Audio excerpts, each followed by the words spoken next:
magaalada Juba ee wadanka Koonfurta Suudaan ayaa waxa ay ka codsatay madaxda sare ee dawladda dhexe ee wadanka Soomaaliya in ay diyaarado u soo diraan dadkii ku hanti beelay dagaaladii ka dhacay Koonfurta Suudaan.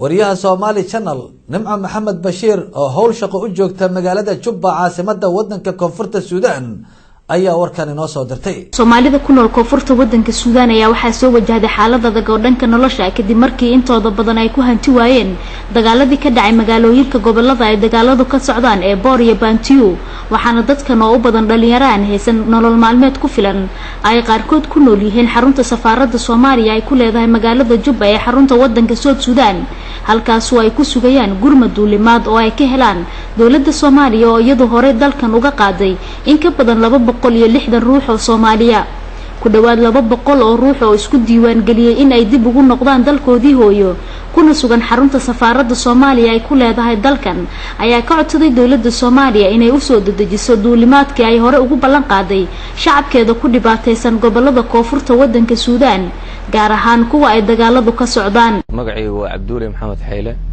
waxaan ku suganahay South Sudan, waxaan ka mid ahaa dhalinyarada Soomaaliyeed ee ku dhibaataysan South Sudan una baahan caawin. waxaan ka codsanayaa dawladda Soomaaliya in la soo gaarto adeeg degdeg ah oo maaragtay dhanka duulimaadka, maadaama dad horena ay baxeen annagana aan weli aan ku sugannahay, dad badan oo gobolada ku xayiran ay jiraan oo dhibaato badan ay ka taagan tahay meeshaan.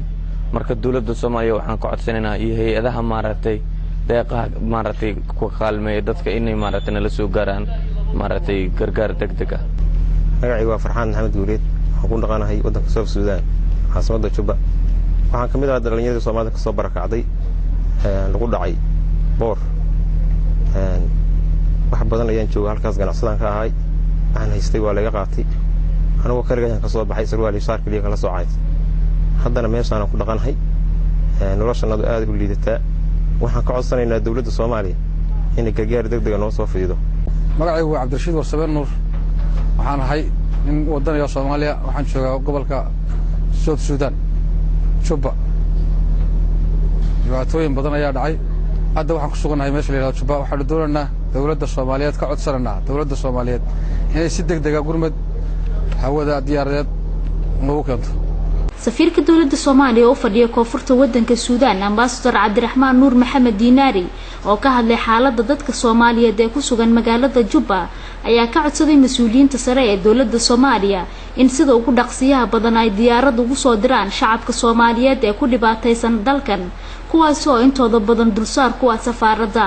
waxaana saaran culays fara badan oo ka imaanayo dadka Soomaaliyeed oo isugu jiro dad maaragtay maati ah oo ay ku jiraan haween oo ay ku jiraan odayaal, carruur, waxaas oo dhan iyo rag dhalinyaro ah oo dhammaantood ka imaanaya gobolada kala duwan ee Koonfurta Suudaan kadib markay dagaal uu meeshaas ku qabsaday.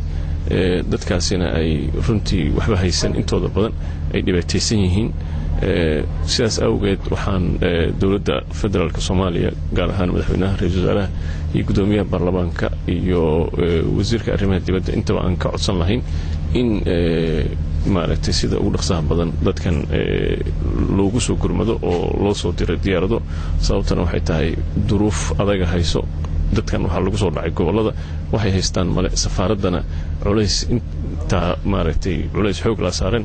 dagaalada u dhaxeeya dawladda iyo mucaaradka Koonfurta wadanka Suudaan ayaa waxyeelada ugu baan waxay ka soo gaadhay dadka Soomaaliyeed gaar ahaan ganacsatada iyagu ku ganacsada gudaha wadankan, waxaana maalinba maalinta ka dambaysa safaaradda Soomaalidu ay ku leedahay magaalada Juba soo buux dhaafinaya dad Soomaaliyeed oo ka soo qulqulaya gobolada ay dagaaladu ka socdaan, waxaana dadkaasi ay ka codsanayaan dawladda Soomaaliya in si degdeg ah ay ugu soo dirto diyaarado u qaada wadankoodii hooyo.